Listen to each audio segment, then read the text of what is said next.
High বন্ধুরা, আমি স্বপ্না চলে এসেছি নতুন একটি ব্লগ নিয়ে। আমি ভালো আছি, তোমরা কেমন আছো? যাই হোক, আজকে বরমশাইয়ের আবদারে পোলাও রান্না করব। সে আবদার করে বসলো আজকে রাতে চিকেন আর পোলাও খাবো। তো চিকেনটা তো দুপুরে রান্না করেছি, তো ওই জন্য পোলাওটা সন্ধেবেলা করবো আর কি। তো সব কিছু দেখো আগে থেকে রেডি করে নিয়েছি। প্রথমে যেই অনুযায়ী যে কাপ অনুযায়ী চাল নিয়েছি সেই কাপের জল মেপে নিয়েছি, নিয়ে দেখো চুলাতে বসিয়ে দিয়েছি গরমের জন্য। তারপরে পেঁয়াজ কুচিয়ে নিয়েছি, একটু গোটা গরম মশলা নিয়েছি আর তেজপাতা নিয়েছি, সাথে নিয়েছি ঘি। পোলাও রান্না করতে গেলে তো ঘি লাগবেই।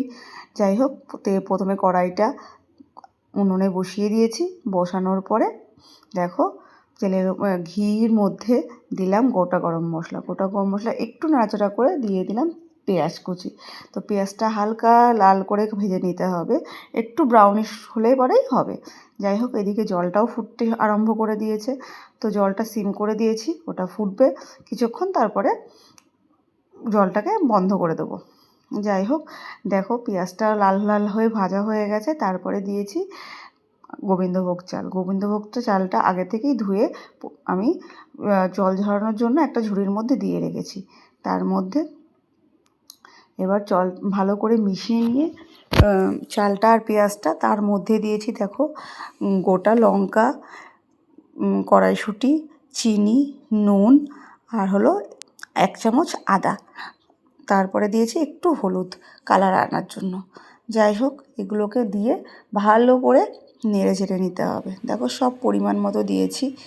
তোমরা যদি 2 কৌটো চাল নাও তাহলে কিন্তু সেই কৌটোরই মাপ করে 4 গ্লাস জল নিতে হবে, একদম মাপে মাপে করতে হবে।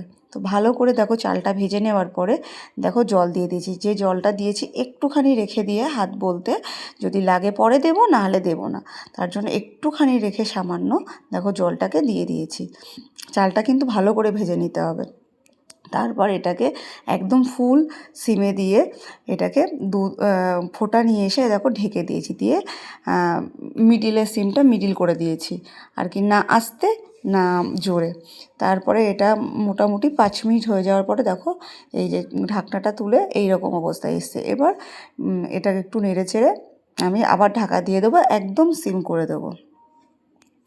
পোলাওটা কিন্তু যখন রান্না করছিলাম প্রচুর কিন্তু গন্ধ বেরোচ্ছিলো, আর পোলাওটা খেতেও কিন্তু খুব টেস্টি হয়েছিল। যাই হোক, এই যে আবার ঢাকা দিয়ে দিয়েছি। তারপরে দেখো এটা 2-3 মিনিট রাখার পরে দেখো পোলাওটা একদম সিদ্ধ হয়ে গেছে। এই দেখো একটু নেড়ে চেড়ে এই যে পুরো আমার পোলাও রেডি। তারপরে পরিবেশন করেছি, এই যে মেয়েকে দিয়েছি। পোলাওয়ের সাথে কিন্তু আরও অনেক কিছু ছিল, স্যালাড ছিল, ডিম সিদ্ধ ছিল। তো ভিডিওটা কেমন লাগলো তোমরা কিন্তু কমেন্টে জানাবে, আর লাইক ফলো শেয়ার করতে একদম ভুলো না। বাই।